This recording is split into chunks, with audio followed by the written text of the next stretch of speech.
পন্ডিচেরি ট্রিপের আগের পর্বগুলিতে আপনারা দেখেছেন আমাদের পন্ডিচেরি শহর ঘুরে বেড়ানো, এক্সপ্লোর করা, হোয়াইট টাউনে এনজয় করা এবং বিভিন্ন বিচ ঘুরে বেড়ানোর অভিজ্ঞতা।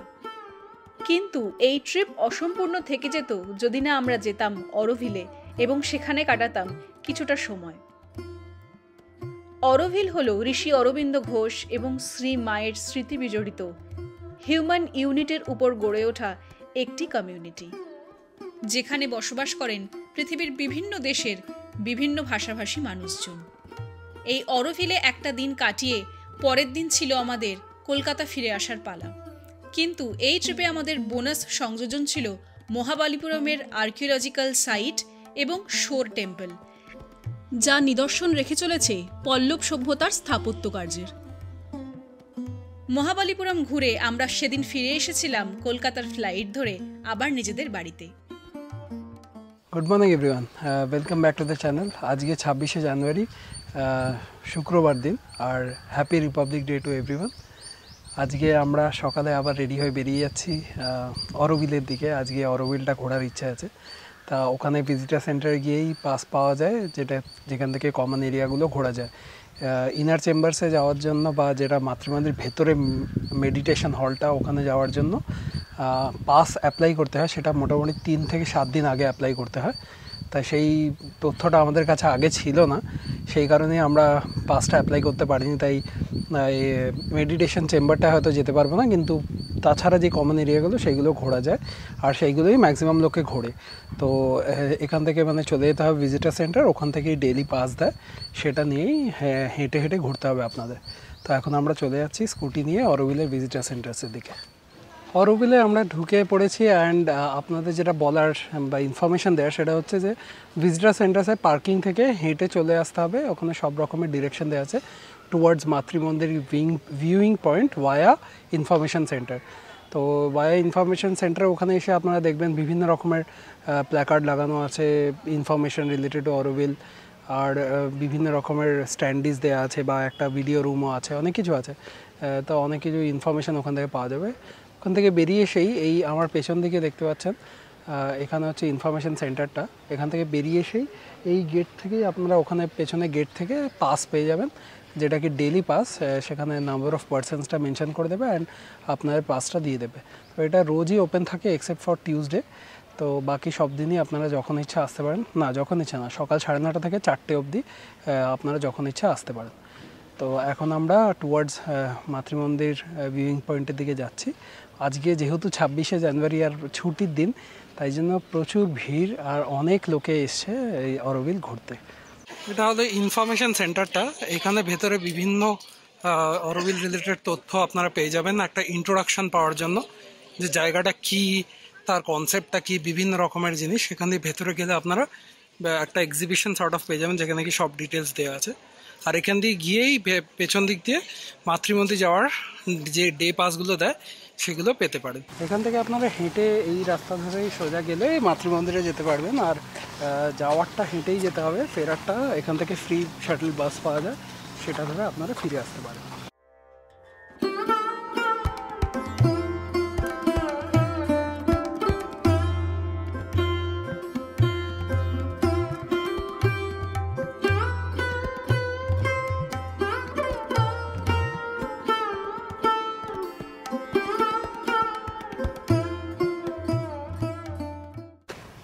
ভেতরটা পুরো গাছপালায় ভর্তি, যেমনটা দেখা যাচ্ছে প্রচুর গাছ, আর সেই গাছের ছাওয়ার মধ্যে দিয়ে হেঁটে যেতে যেতে বেশ ভালোই লাগছে। তার কারণ কি, গরমটা তো ভালোই পড়ে এই সব জায়গায়, আর আজকে বেশ সানি ওয়েদারও আছে। তো গাছের তলা দিয়ে হেঁটে যেতে যেতে বেশ ভালোই লাগছে। বিভিন্ন দোকান আছে যেখানে কি জুস वगैरह এইসব, তারপরে আপনাদের কোকোনাট ওয়াটার এইসব বিক্রি করছে। তো মাঝে মাঝেই সেই সব জায়গায় দাঁড়িয়ে লোকে বিভিন্ন জিনিস খাচ্ছেও, আপনারাও চাইলে খেতে পারেন। যেমন কি এই সামনেই দেখতে পাচ্ছি আর একটা ক্যাফে ছোট্ট আছে, এখানে কি চা কফি এইসব বিভিন্ন রকমের জিনিস পাওয়া যাবে। বাঁশ গাছগুলো এত সুন্দর লাগছে, পুরো ছাওয়াও দিচ্ছে আর দেখতে তো খুবই সুন্দর। প্রথমে যে হলটা আমরা দেখতে পাচ্ছি সেটা হচ্ছে কলা কেন্দ্র ভিজুয়াল আর্ট সেন্টার। এটা শ্রী অরবিন্দ অডিটোরিয়াম। এদিকে কলা কেন্দ্র, যেটা ভিজুয়াল আর্টসের জন্য। আরও বিভিন্ন ডিপার্টমেন্ট আছে, বিভিন্ন হল আছে। এখন আমরা চলে যাচ্ছি কলা কেন্দ্রের ভেতরে। এখানে ঢোকার জন্য 100 টাকার টিকিট আপনাদের কাটতে হবে। সামনেই পাওয়া যাবে টিকিট। এইটা আর ইন্ডিয়া স্পেস, এই দুটো বিল্ডিংয়ের জন্য টিকিট পাওয়া যাচ্ছে, যেটা কি 50 রুপিস পার হেড। তো এখানে জুতো খুলে এখন আমরা চলে যাব ভেতরে, কলা কেন্দ্রের ভেতরে।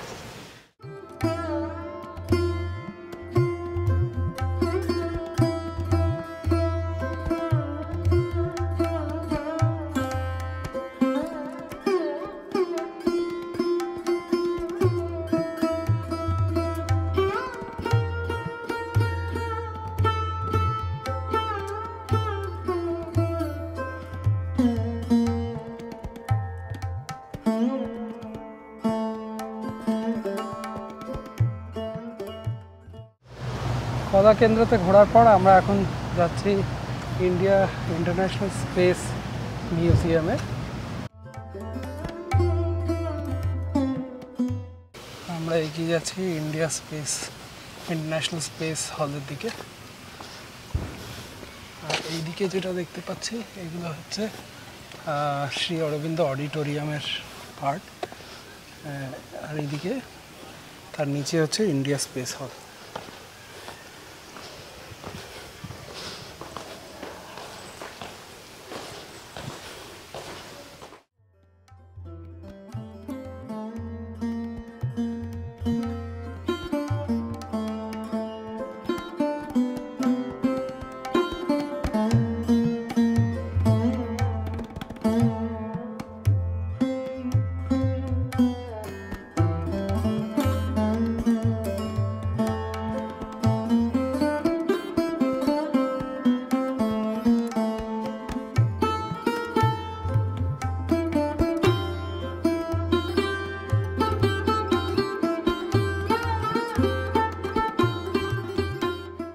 সামনে আমরা যে ম্যাপ বা নকশাটা দেখতে পাচ্ছি, ওটা আসলে ইউনেস্কোর কনফারেন্স 1966 সালে প্রেজেন্ট করা হয়েছিল, যেটা কিনা অরোভিলের ইনিশিয়াল প্ল্যান ছিল।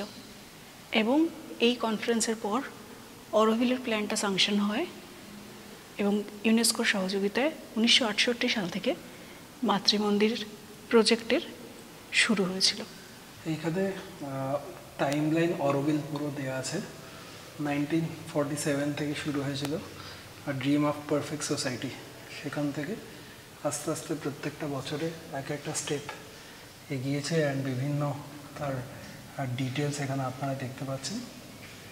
আপনারা চাইলে এই জায়গায় ভিডিওটাকে পজ করে নিয়ে এই ডিটেলসগুলো দেখে নিতে পারেন।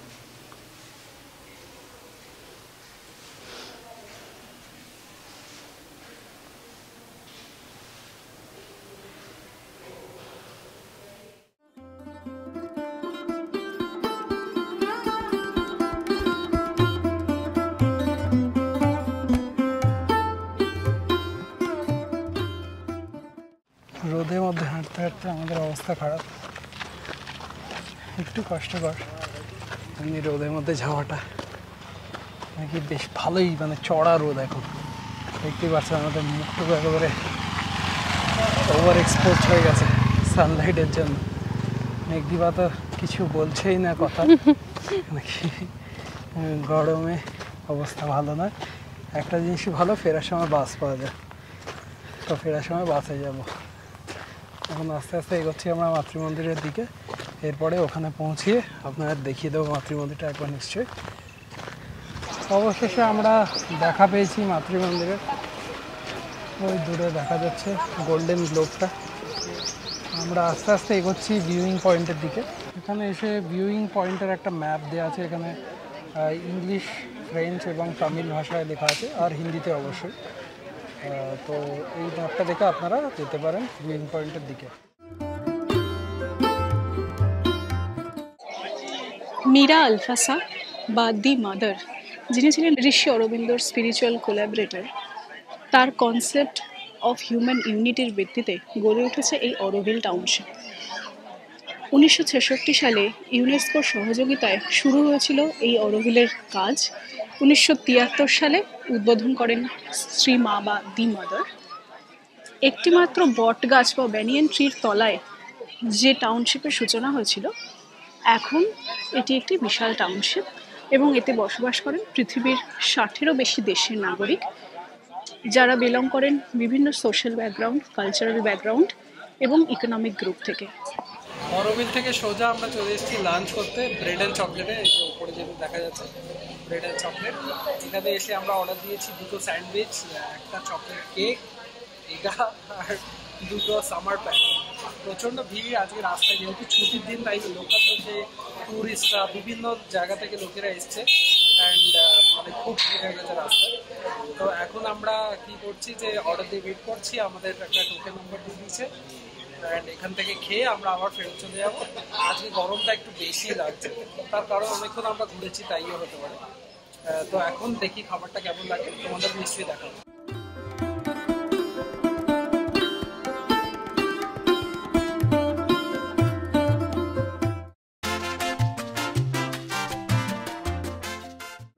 আজকে 27শে জানুয়ারি শনিবার, আর আমরা ফাইনালি বেরিয়ে যাচ্ছি আমাদের পন্ডিচেরির যে সেকেন্ড হোটেলটা ছিল সেখান থেকে, অ্যান্ড চলে যাচ্ছি টুয়ার্ডস চেন্নাই এয়ারপোর্ট। কিন্তু মাঝখানে আমরা মহাবালিপুরমটা ঘুরবো। তো এখন আমরা গাড়িতে উঠে গেছি চেক আউট করে হোটেল থেকে, অ্যান্ড চলে যাচ্ছি মহাবালিপুরমের দিকে। তা আমরা যেই রোড দিয়ে এসেছিলাম, ইসিআর যেই রোডটা ছিল, ইস্টার্ন কোস্টাল রোড, সেটা দিয়েই আজকেও যাব, কেন কি মহাবালিপুরমটা ওই ইসিআরের মধ্যেই পড়ে। তো সেটা গিয়ে মহাবালিপুরমটা ঘুরে দিয়ে আমরা চলে যাব হচ্ছে এয়ারপোর্টের দিকে।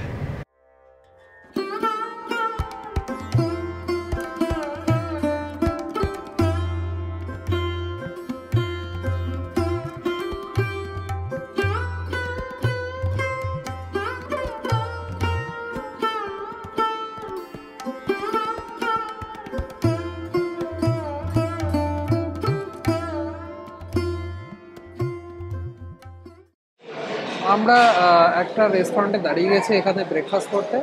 এখানে আমরা অর্ডার দিয়ে দিচ্ছি মশালা ডোসা আর ফিল্টার কফি। একবার আপনারা দেখিয়ে দিচ্ছি যে আমরা কী কী খাচ্ছি। এই যে যেমনটা দেখতে পাচ্ছেন, আমাদের মশালা ডোসা চলে এসছে সুন্দর কলা পাতার মধ্যে, আর এই দিবা খাওয়া শুরু করে দিয়েছে।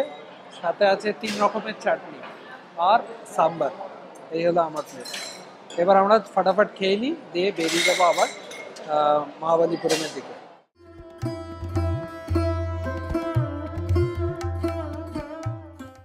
ফাইনালি আমরা পৌঁছে গেছি মহাবালিপুরমের প্রথম অ্যাট্রাকশনে, সেটা হচ্ছে কৃষ্ণা বাটার বলে। তো প্রথমেই জানিয়ে দিই যেটা, সেটা হচ্ছে এখানে 40 রুপিজের টিকিট পাওয়া যাচ্ছে পার হেড, যেটাতে কি সবকটা অ্যাট্রাকশন ইনক্লুডেড। তার মধ্যে কৃষ্ণা বাটার বল, 5 রথ মানে 5টা রথ যেটা, আর শো টেম্পল, 3টেরই টিকিট একসাথে, যেটা 40 টাকা দাম। আর্কিওলজিক্যাল সার্ভে অফ ইন্ডিয়ার থেকে এটা মানে মেনটেন করা হচ্ছে। এটা হচ্ছে কৃষ্ণা বাটার বল। যদিও নামটা কৃষ্ণা বাটার বল, কিন্তু এটার সাথে ভগবান কৃষ্ণের কোনো সম্পর্ক নেই। এইটা একটা বিশাল বড় গ্র্যানাইট বোল্ডার, যেটা কি প্রায় 250 টন ওয়েট, আর এটা 6 মিটার হাইট আর 5 মিটার উইডথ আছে। এটা একটা ন্যাচারাল ফেনোমেননে এই জায়গাটা পুরোপুরি ব্যালেন্স হয়ে আছে। যদি আপনারা দেখেন যেখানে অনেক লোক বসে আছে, মানে পাথরটা জাস্ট মনে হচ্ছে কেউ আঠা দিয়ে লাগিয়ে রেখে দিয়েছে, কিন্তু একটা 150 টনের গ্র্যানাইট বোল্ডার এইভাবে থাকাটা একটা সত্যি বিচিত্র জিনিস। কৃষ্ণা বাটার বল দেখে এখন আমরা এইদিকে চলে যাচ্ছি গণেশ রথের দিকে।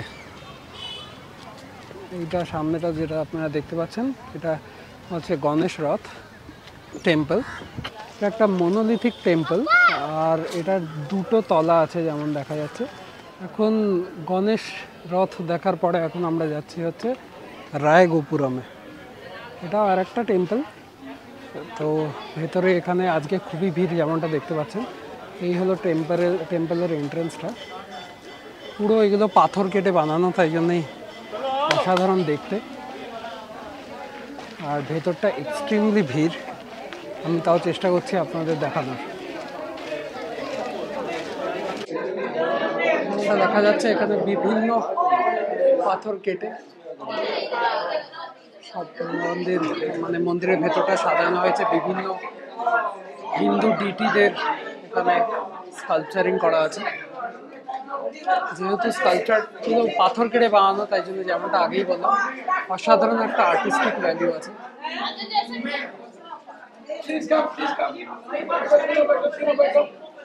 আমি জানি না ক্যামেরায় দেখা যাচ্ছে কিনা, কিন্তু সেই দূরে সমুদ্রটা দেখা যাচ্ছে স্পষ্ট।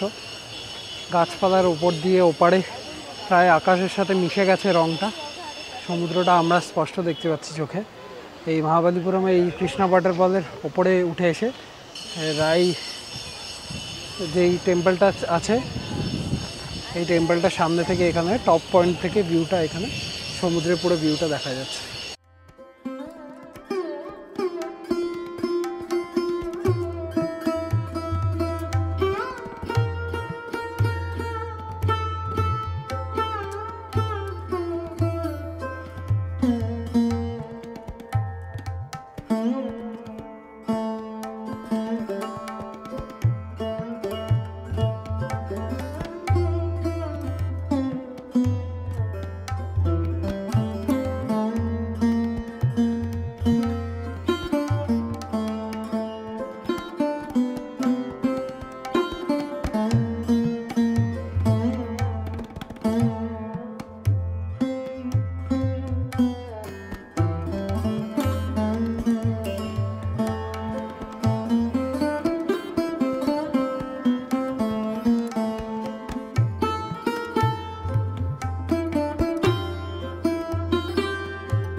আমরা এসে গেছি এখন শোর টেম্পলে।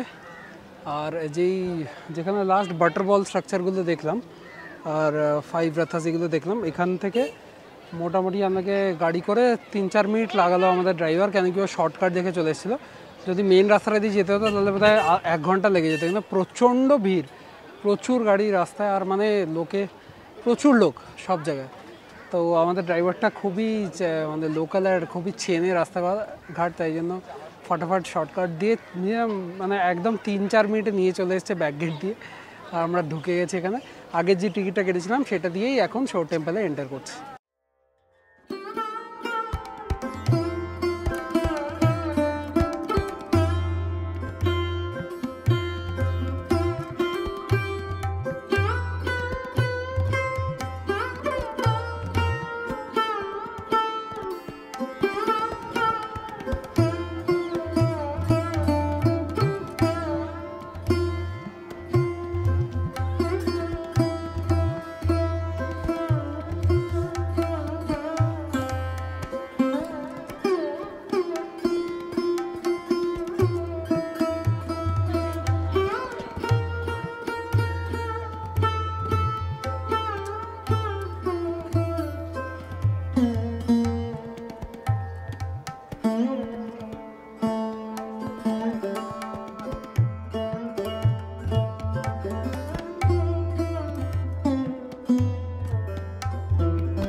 ফাইনালি আমরা এখন চলে এসেছি, বা অনেকক্ষণই এসেছি চেন্নাই এয়ারপোর্টে। এসে আমরা লাউঞ্জে প্রথমে চলে গেছিলাম, ওখানে লাঞ্চ করলাম এবং যে এক্সট্রা টাইমটা ছিল ওখানে বসে রেস্ট নিলাম। তারপরে এখন নিচে চলে এসেছি আমাদের বোর্ডিং গেটের সামনে। তো এরপরে ফ্লাইটে বোর্ড করে আমরা চলে যাব ফেরত কলকাতা। তো এই ভিডিওটা এখানেই শেষ করছি আজকের মতো। আর পন্ডিচেরি ট্রিপের যেই ব্লগটা সেটাও এখানে শেষ করছি। আবার দেখা হবে আর এক নতুন জায়গার গল্প নিয়ে। চ্যানেলটাকে প্লিজ সাবস্ক্রাইব করতে ভুলবেন না, আর ভিডিওগুলোকে লাইক করতে অবশ্যই ভুলবেন না। আর যদি কোনো আমাদের জন্য কমেন্টস থাকে তাহলে অবশ্যই কমেন্ট সেকশনে জানাবেন। আবার দেখা হচ্ছে পরের ভিডিওতে। বাই।